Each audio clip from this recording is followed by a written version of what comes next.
She missed the most important job interview of her life. Because she stopped to help a stranger collapse at a train station, everyone told her she'd made a mistake and that kindness doesn't pay the bills. But months later, that same stranger would change her life in a way she never imagined. This is the story of how losing one opportunity led her to her true purpose. You never know when one small choice can change your entire life. For Amara Johnson, that moment came on a chilly Monday morning at Union Station, a morning that began like any other but ended up rewriting her destiny. The city was barely awake, its heartbeat echoing through the streets. Buses hissed, horns blared, and a faint golden light stretched across the skyline. The air smelled of rain and roasted coffee beans drifting from the little kiosk near the station's entrance. Commuters rushed past, eyes glued to their phones, briefcases swinging, the rhythm of footsteps echoing through the tunnel like a restless drum. Amara's heels clicked sharply on the pavement as she hurried down the stairs, her chest tightening with every second that ticked by. Her curly hair bounced as she moved, a coffee cup in one hand and a folder of carefully printed resumes in the other. She glanced at her smartwatch, 7:42 a.m. Her train to downtown left in 3 minutes. Come on, come on. She muttered under her breath, weaving through the crowd. She had woken up at 5 a.m., ironed her navy blue blazer, reviewed her notes for the interview, and practiced her answers in the mirror at least 10 times. She was ready. She had to be ready. This wasn't just another job, it was the job. The one that could lift her out of the endless cycle of short-term contracts and overdue rent notices. The one that could finally make her late mother proud.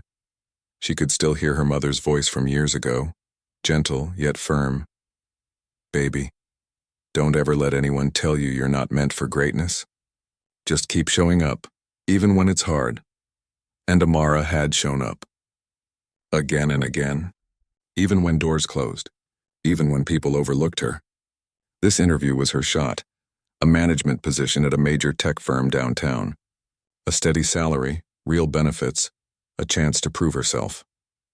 But as fate would have it, fate wasn't in a hurry that morning. When she reached the station gates, the ticket scanner beeped red. She tried again, another beep. Her card balance was low. "Oh, you've got to be kidding me," she whispered, fumbling through her purse for coins. Her hands trembled as she searched every pocket, pulling out old receipts and gum wrappers. Finally, clink. The gate opened. She rushed through, heart racing, eyes fixed on the platform ahead. The faint whoosh of air told her the train was already arriving. She could see it, the sleek silver cars gliding into place, the lights flashing, the crowd pressing closer. She adjusted her bag, tightened her grip on the coffee cup, and sprinted. The platform felt like a blur of motion, suits, backpacks, the sound of footsteps blending into a single chaotic heartbeat. Her pulse pounded in her ears as she dodged a group of tourists and squeezed past a mother with a stroller. "Hold the door," she shouted breathlessly, waving one hand as she ran. The conductor looked at her for a moment, uncertain, and that's when she heard it. A voice, weak, trembling, barely cutting through the noise of the station. "Please, someone help me." Amara froze mid-step. The sound came from her left, near the ticket machine. She turned her head and saw an elderly man stumble, his cane slipping from his hand. In an instant, he collapsed onto the floor, his gray hat rolling away and his grocery bag spilling oranges across the tiles. He was gasping for air, clutching his chest, his face pale and drenched in sweat. People noticed. Of course they noticed. A few even slowed down, just long enough to stare, before rushing off again. One man muttered something about calling for help, but didn't stop. Another woman shook her head, saying, "Poor guy," before boarding the train. No one moved. Amara's eyes darted between the man on the ground and the train doors that were about to close. Her body screamed, "Run! You can still make it." But her heart whispered something else. You can't just walk away. For a moment, the entire station seemed to hold its breath. Then she made her choice. Amara dropped her coffee cup, the dark liquid splattering across the floor, and ran toward the old man. She knelt beside him, her knees hitting the cold tile. Sir, can you hear me?" she asked, her voice shaking. His eyes flickered open for a second. "Can't breathe," he wheezed.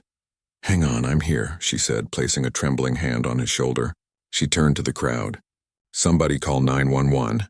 A few people stared, but no one did anything. A security guard down the platform glanced in her direction but didn't move. Everyone was still too busy, too wrapped up in their own world to care. Amara pulled out her phone and dialed herself. "Yes, I need an ambulance at Union Station. An elderly man just collapsed near platform 4. He's breathing, but it's weak." Her heart raced as the dispatcher gave instructions. She gently placed her scarf under the man's head and checked his pulse. It was faint, but there. "Sir, stay with me, okay?" she said softly. "Help is coming." He looked at her with watery eyes and managed a whisper. "Thank you." The train behind her gave a low mechanical hum. She turned just in time to see the doors slide shut. The sound of steel grinding against steel filled the air as it pulled away, disappearing into the tunnel. Her stomach sank. She had missed it, the interview, the job. Everything she'd worked for. Gone. But in that moment, as she held the old man's trembling hand, something deep inside her shifted.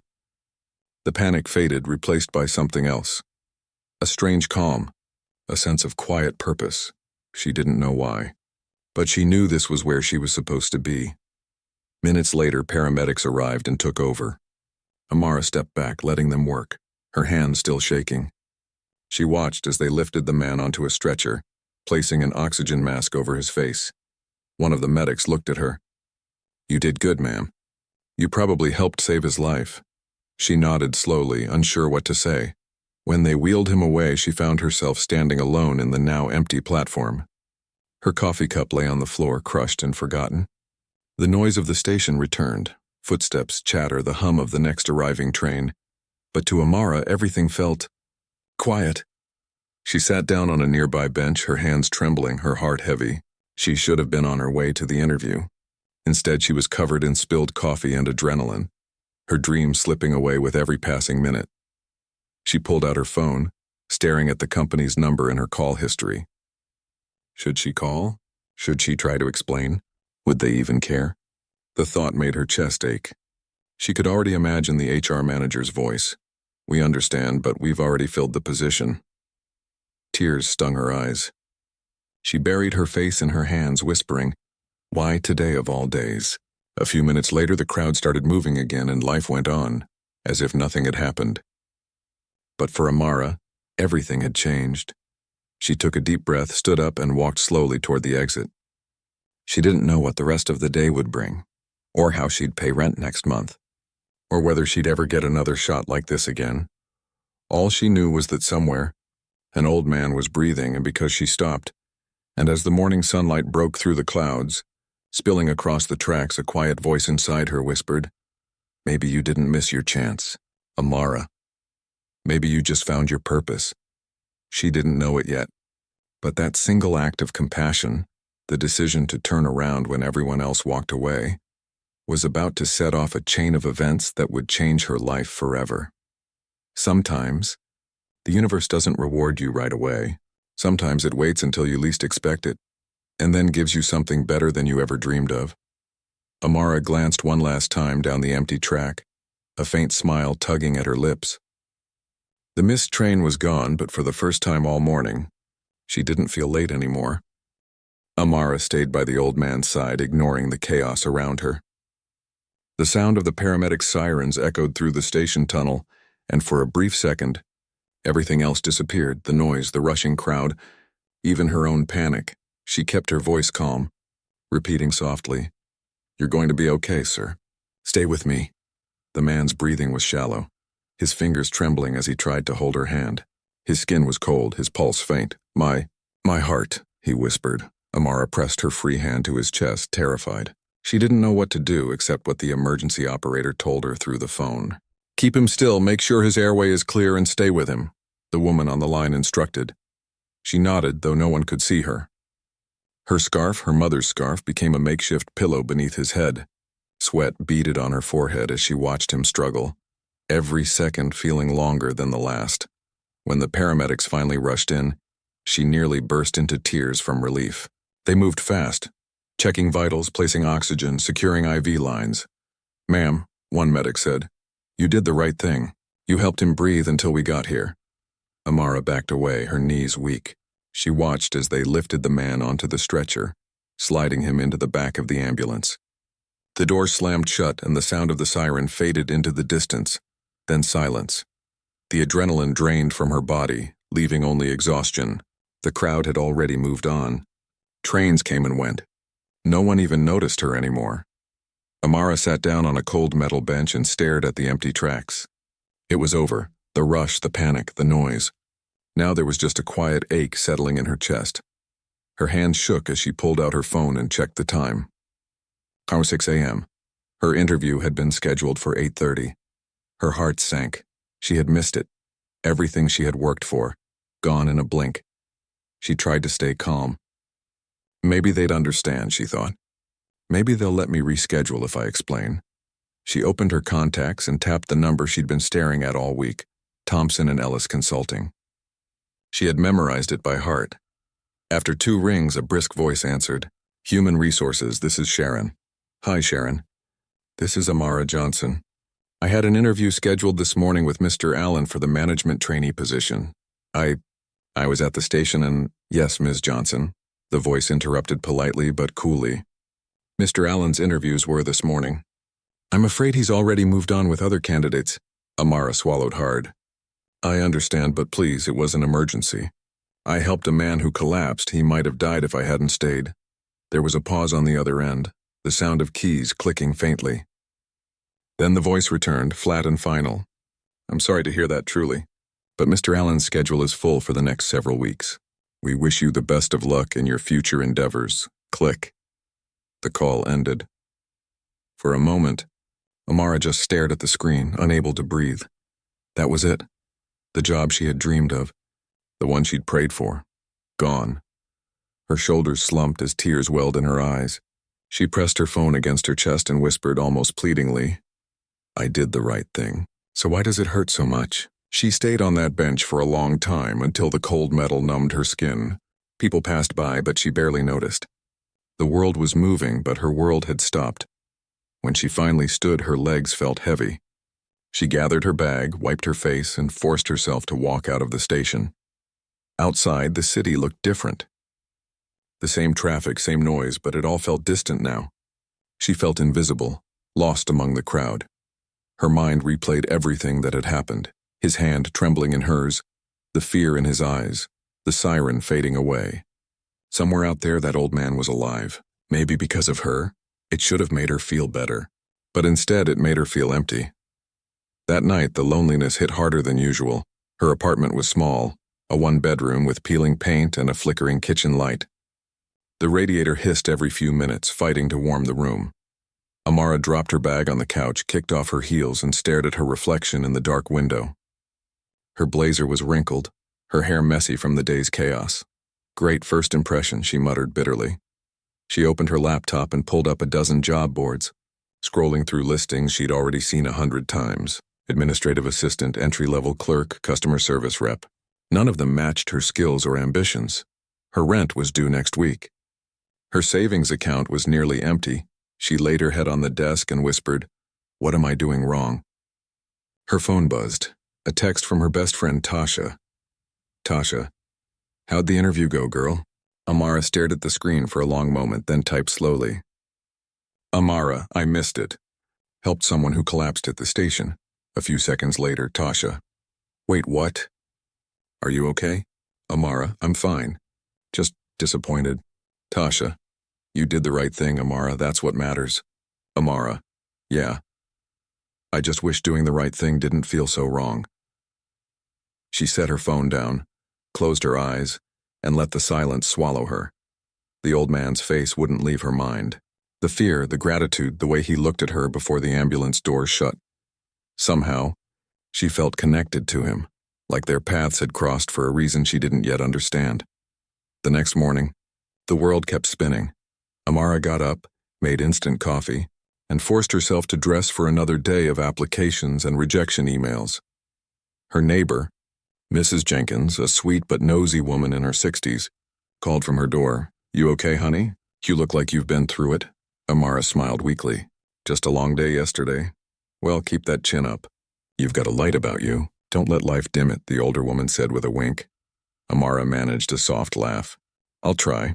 She spent the rest of the morning emailing resumes, customizing cover letters, chasing new opportunities. But the same thought kept returning. What if missing that train wasn't a mistake? What if it meant something?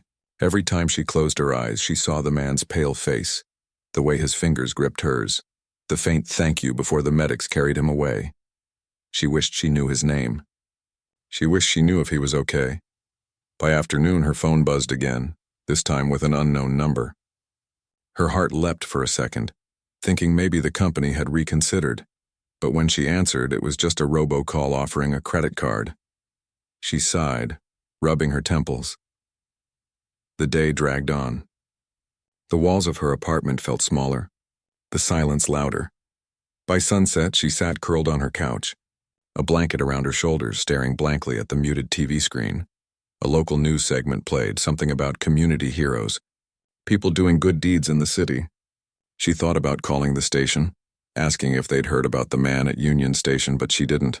It felt silly. Nobody cared about good deeds anymore. Not when kindness didn't pay the bills. But even as the bitterness crept in, a flicker of warmth fought to stay alive inside her. She couldn't explain it, some quiet assurance that her decision hadn't been meaningless. Maybe kindness wasn't about rewards or timing. Maybe it was just about doing what's right. Still, that didn't make it easier. As she prepared for bed that night, she passed by her desk where her mother's photo sat, a woman with the same soft eyes and determined smile.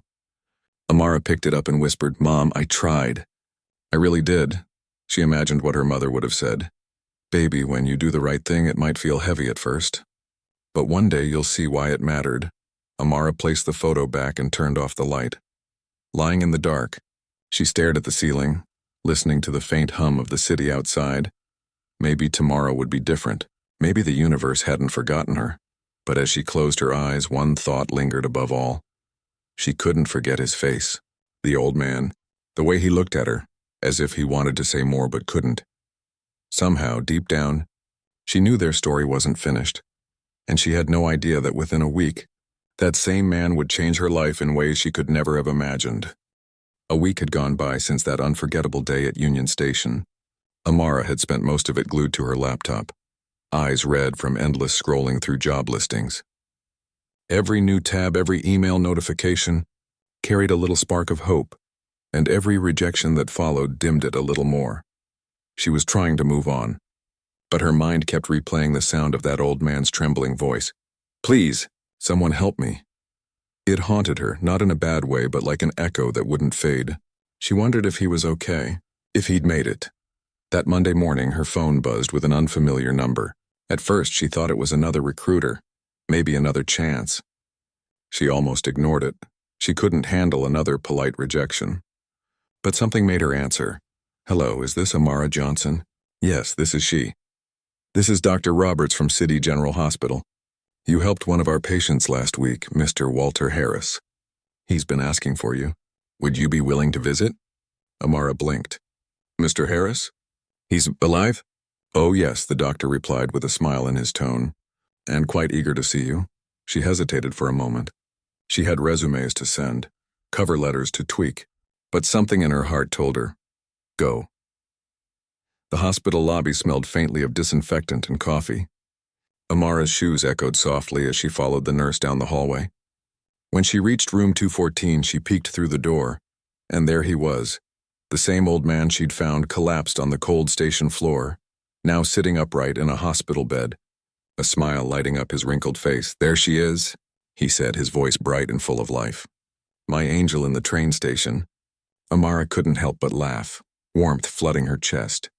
"I'm just glad you're okay, Mr. Harris." "Walter," he corrected gently. "Call me Walter. You saved my life. I think we can skip the formalities." She smiled, stepping closer. "Well, Walter, how are you feeling?" "Like I got hit by a freight train," he joked, then chuckled at his own pun. "But better now, thanks to you." They talked for a while, about the chaos of that day, about how she stayed calm and followed every instruction from the dispatcher. Amara kept insisting, "I just did what anyone would do." But Walter shook his head. "No, not everyone would have stopped," he said quietly, eyes serious now. "Do you know how many people walked right past me? I saw them, and dozens of them, but you?" You came back. Amara didn't know what to say. She lowered her eyes. I guess I just couldn't walk away. Walter smiled faintly. That choice saved me. I had a heart arrhythmia. If you hadn't called when you did. His voice trailed off. Well, I wouldn't be here. Over the next hour, their conversation flowed like old friends catching up. Amara learned things she never expected. Walter wasn't just an ordinary retiree.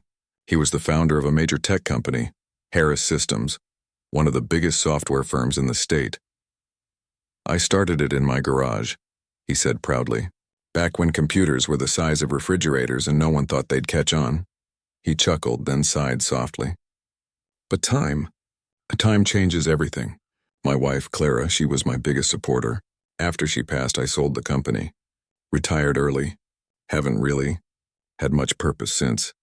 Amara listened, her heart aching for him. She could see it, the loneliness in his eyes hidden beneath the jokes. She told him about her own struggles, losing her parents young, putting herself through college, chasing opportunity after opportunity that seemed to vanish just as she reached it. I was supposed to have a job interview that day, she said, almost embarrassed. A really important one. Walter tilted his head. But you missed it? Amara nodded. Yeah, because of you. She smiled faintly to show she didn't regret it, but Walter's face fell. Because of me? He asked softly. Amara shook her head quickly. No, don't take it like that. I mean, I had to make a choice, and helping someone felt more important. For a long moment, Walter said nothing. The beeping of the heart monitor filled the silence. Then he looked up at her, his eyes shining. You remind me of my late wife, he said. She used to say, kindness isn't something you plan, it's something you live. Amara smiled through a tight throat. She sounds like she was a wonderful woman. She was, Walter said, voice trembling slightly. And I see her spirit in you. Amara stayed longer than she planned. They talked about life, music, faith, and the strange ways the universe connects people. When it was time to leave, Walter reached out and gently took her hand. Thank you, Amara, he said quietly, not just for saving my life, but for reminding me what life feels like. Amara's eyes softened. You don't have to thank me, Walter. I'm just glad you're okay. But Walter shook his head again. No, my dear. I do have to thank you, and I will. She smiled politely, assuming it was just a sweet thing old men say. But Walter meant it more than she knew. As she left the hospital, the sky had turned golden with sunset. Amara walked slowly toward the bus stop, feeling lighter than she had in days. Something inside her had shifted. She still didn't have a job. She still didn't know what her next step was. But for the first time in a long time, she didn't feel lost. She'd made a difference. And that somehow mattered more than any interview ever could. Over the next few days, Amara found herself visiting Walter again. Once, then twice, then 3 times. It became a quiet routine. She'd bring him a cup of tea or a newspaper, or sometimes just sit with him while he told stories about his younger days.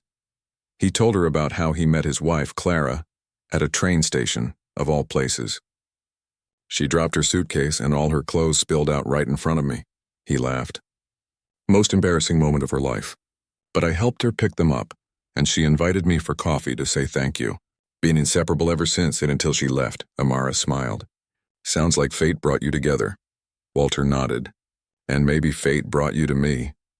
She blushed and looked away, pretending to straighten the flowers on his nightstand. There was something profoundly peaceful about those visits. They didn't talk about money, jobs, or success, just life. And for someone like Amara, who'd spent years chasing achievement, it felt freeing.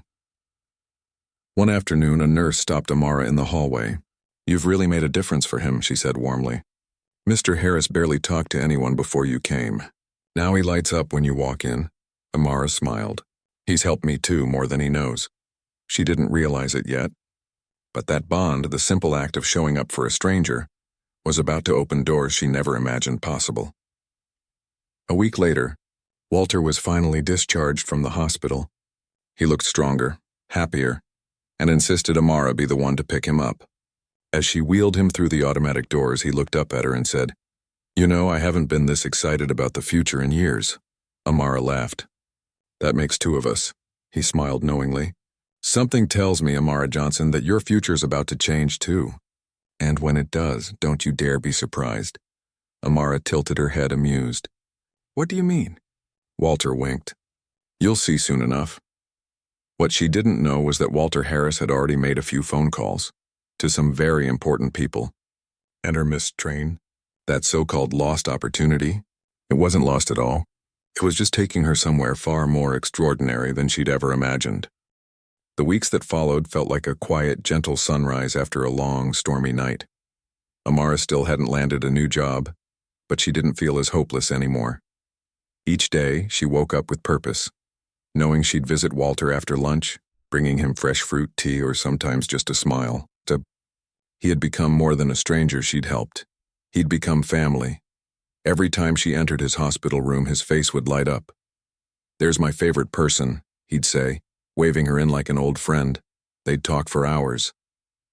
Walter loved telling stories about his business ventures, his wild mistakes, the time he almost lost everything, and how his wife had been the real genius behind his success. She was the calm in every storm, he said one day, staring out the window. I built an empire, but she built me. Amara smiled softly. You must miss her a lot. Every day, he replied. But when you walked into that train station for a moment, I felt her presence again. She used to stop for everyone too, stray dogs, lost kids, even telemarketers. He chuckled. She had a heart big enough to fit the world. Amara laughed with him, but deep down she understood. Walter saw something in her that reminded him of the love he'd lost. And maybe, in some strange way, fate had brought them together so neither of them would feel so alone. A few weeks later, Walter was finally well enough to return home. Now, young lady, he said as she helped him out of the wheelchair, you're not getting rid of me that easily. I expect you to visit me, or I'll have the hospital call you back. Amara grinned. Deal. But you're the one who has to make the tea this time. He winked. Fair enough. True to her word, Amara visited Walter every few days. His house was a warm, old-fashioned home nestled on the edge of the city. Large, but filled with the quiet hum of memories. Photographs lined the walls. Walter and his wife on vacation, company award dinners, family holidays long past. Amara always noticed how his eyes softened whenever he passed those pictures. She could tell he'd lived a full life, but also that he'd been lonely for a long time. They'd sit together in his living room, sipping tea as sunlight streamed through lace curtains. Walter would talk about leadership, kindness, and how money meant nothing if you didn't use it to make life better for someone else. Amara, in turn, shared her dreams, how she wanted to start her own community center one day to help underprivileged kids learn about technology. I just, don't have the means for it yet, she said quietly. But one day, maybe. Walter listened intently, nodding. One day, he echoed, his eyes thoughtful. One afternoon, Walter called her unexpectedly. Amara, he said, could you come by today? I have something for you. There was something different in his tone, softer but serious. Amara arrived that afternoon curious. Walter was waiting in his living room, sitting by the fireplace, a small sealed envelope in his hand. When she sat down, he looked at her for a long moment before speaking. You know, when you saved me that day, I thought my life was over.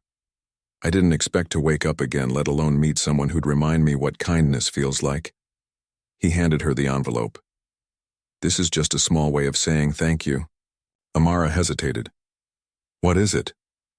Open it, he said simply. She tore the seal carefully and froze. Inside was a check.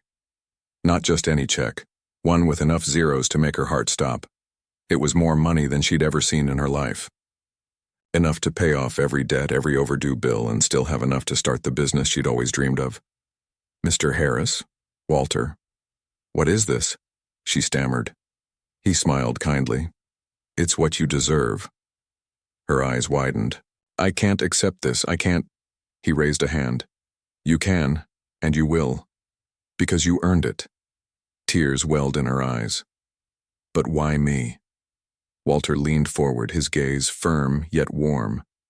Because you didn't help me for reward or recognition. You helped because it was the right thing to do. That kind of heart deserves a chance to shine. Amara shook her head, overwhelmed. I don't know what to say.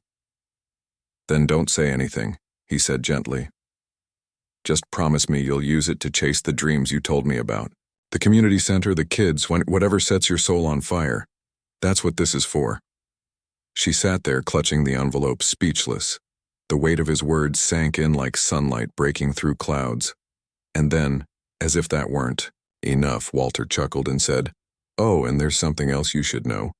Amara blinked. Something else? Walter grinned, the kind of grin that said he'd been keeping a secret. I may have made a few phone calls. Phone calls? Yes, he said with a mischievous twinkle in his eye. You remember that interview you missed? The one for the marketing analyst position at Dynacore Technologies? Amara's jaw dropped. Wait, how do you know about that? Walter leaned back, amused. Because, my dear, I was one of the founding investors of that company. Amara's eyes widened. You, what? He nodded proudly. Started it with a few friends years ago. I've been semi-retired since, but let's just say, I still know a few people there. Amara's hand flew to her mouth. Walter, you didn't... Oh, I did, he interrupted with a wink. I called the CEO myself, told him about you. About what happened that day, about how you missed the interview for a reason that speaks louder than any resume ever could. Amara was stunned into silence. They'd like to meet you again, Walter continued, his grin widening. A proper interview this time. Tomorrow morning at 10. Her heart skipped a beat. You're serious? Dead serious, he said with a laugh. Well, not dead serious, that's your department. Amara burst out laughing, shaking her head in disbelief. I can't believe this. You didn't have to do that. He smiled warmly. You didn't have to save my life either. But here we are. That night, Amara barely slept. The envelope with the check sat on her nightstand, glowing under the soft lamplight. Every time she looked at it, she felt her throat tighten. Not because of the money, but because of what it represented. Kindness. Faith. The ripple effect of one small, selfless choice. She thought back to that cold morning at the train station, the sound of the closing doors, the way her heart had dropped when she realized she'd missed the train. At the time, it felt like failure. But now, she saw it for what it was, a moment that redirected her entire life. When morning came, she stood in front of the mirror, smoothing down her blazer and taking one last deep breath. You've got this, she whispered to her reflection.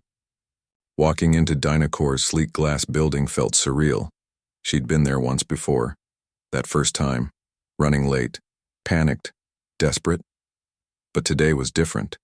She was calm, collected. At the reception desk, she introduced herself, and the HR manager's eyebrows lifted. Amara Johnson. Oh yes, we've been expecting you.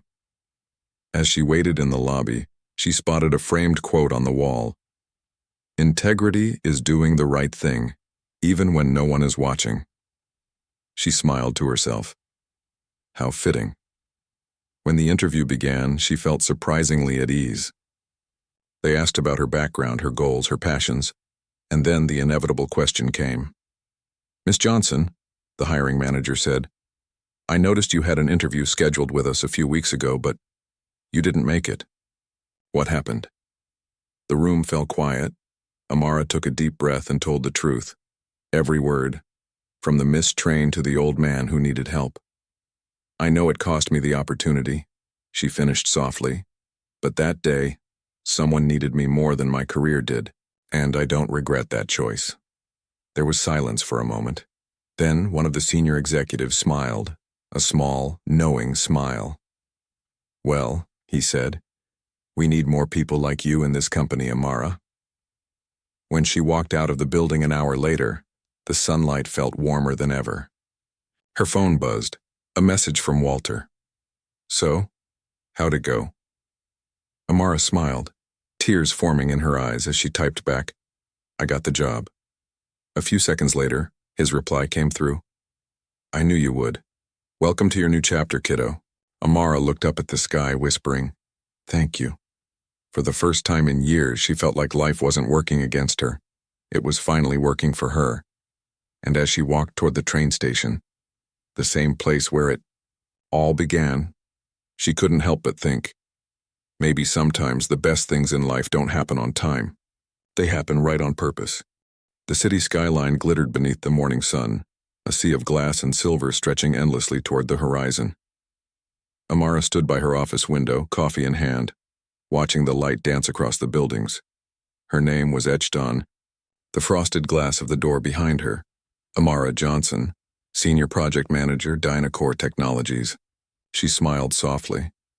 There were still moments when she couldn't quite believe it. Just months ago, she had been sitting on a cold bench at Union Station, tears in her eyes, convinced she'd lost everything. And now? She stood in the very office she used to dream about, leading a team, respected by her peers, living the life she once thought was out of reach. It hadn't been luck. It hadn't been easy. It had been purpose, disguised as delay. She turned away from the window and glanced at the framed photo on her desk. It was of her and Walter, taken during one of their Sunday visits. He was grinning, with that familiar spark in his eye, and she was laughing mid-sentence. The picture always made her heart ache in the best way. Every time she looked at it, she heard his voice. "Kindness always finds its way back, my dear. Always." Walter had become her mentor, her friend, and in many ways, the family she never had. Even after she got the job, she never stopped visiting him. Some evenings, she'd head straight from work to his home, a cozy, ivy-covered house that smelled of old books and peppermint tea. They'd sit by the fire, the air filled with laughter and stories. "Tell me, Miss Johnson," he'd tease, pretending to be serious, "are those corporate folks treating you well?" Amara would laugh. "They are, Mr. Harris, but only because they're scared of disappointing my secret investor." He'd chuckle. "Ah, good. Keep them on their toes." But as the months passed, Walter's health began to decline. His once bright eyes dulled with fatigue, and his jokes came slower, softer. Still, he insisted on seeing her every week. "I like having you here," he said one evening as she brought him soup. "You bring light into this old house." Amara smiled sadly. "You've given me so much, Walter. The least I can do is bring soup."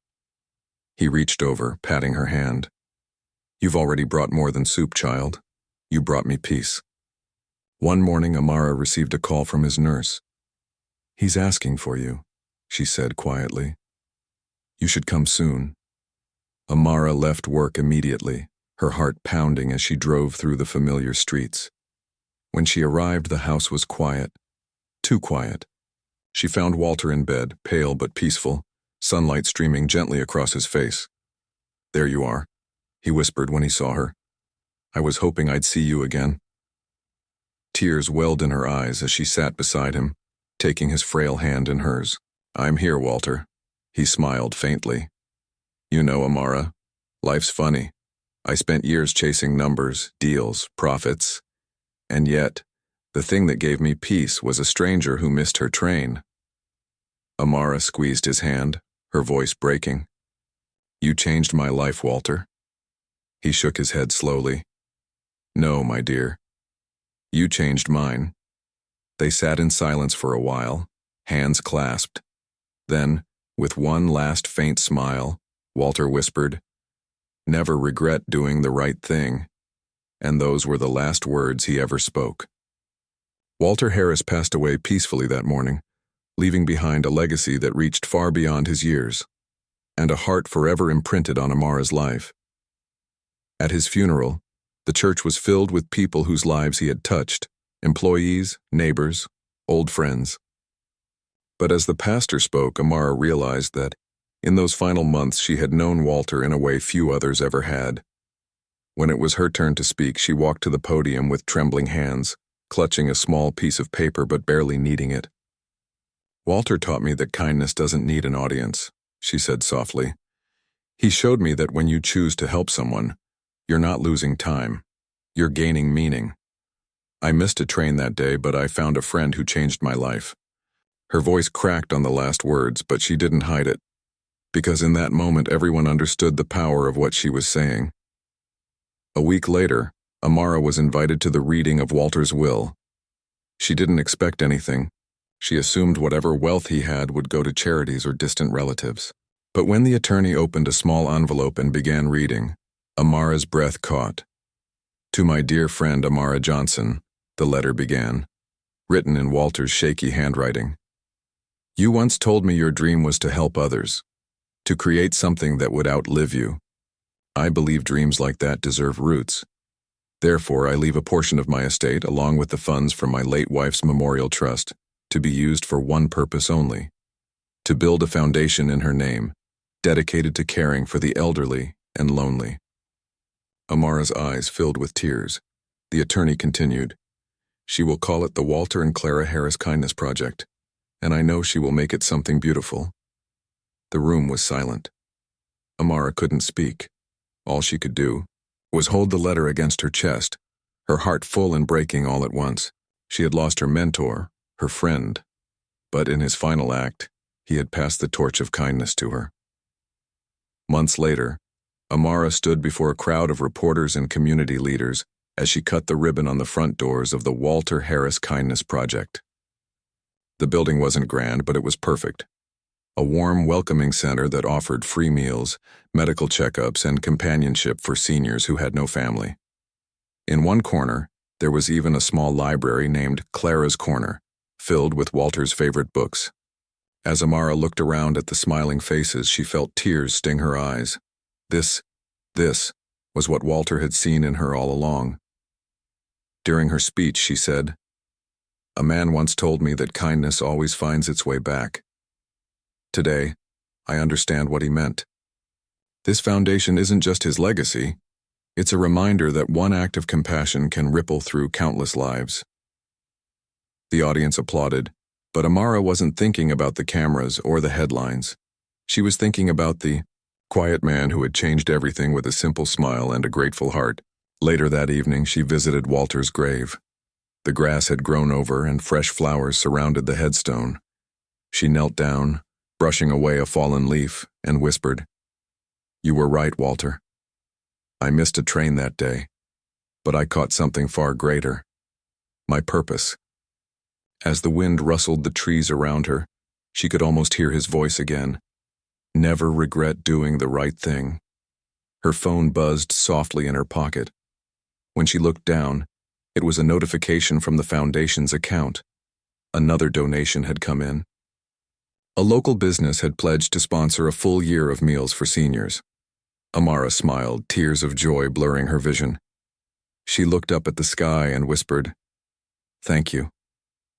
Because in that moment, she understood something profound. Something Walter had been trying to teach her from the very beginning. Sometimes life doesn't take you where you want to go. It takes you where you're meant to be. That night, as she returned home, Amara passed through Union Station once more. The place where everything began. The same tiled floor. The same distant echo of announcements. The same rush of people hurrying to catch their trains. She paused for a moment, standing exactly where she'd been that fateful morning. A smile curved her lips. If she closed her eyes, she could still see it. The chaos, the crowd, the moment she turned around instead of moving forward. That small act of turning back had changed everything. She walked slowly to the platform, watching another train prepare to leave. The doors chimed. People hurried in. This time she didn't run. She just stood there, letting the moment wash over her, because she knew now, some doors are meant to close so others can open. When she finally boarded the next train, she took a seat by the window. The city lights flickered past as she whispered to herself. Sometimes, the biggest blessings come disguised as life's biggest delays. And somewhere beyond the hum of the train, she could almost hear Walter's laughter. Warm, familiar, and full of pride. Amara smiled, wiping a tear as she whispered, "Thank you, Walter, for missing my train, and for giving me my purpose." If you enjoyed this story, make sure to hit that like button and subscribe to the channel for more powerful and inspiring stories. Don't forget to turn on the notification bell so you never miss the next one. Thanks for watching, and I'll see you in the next story.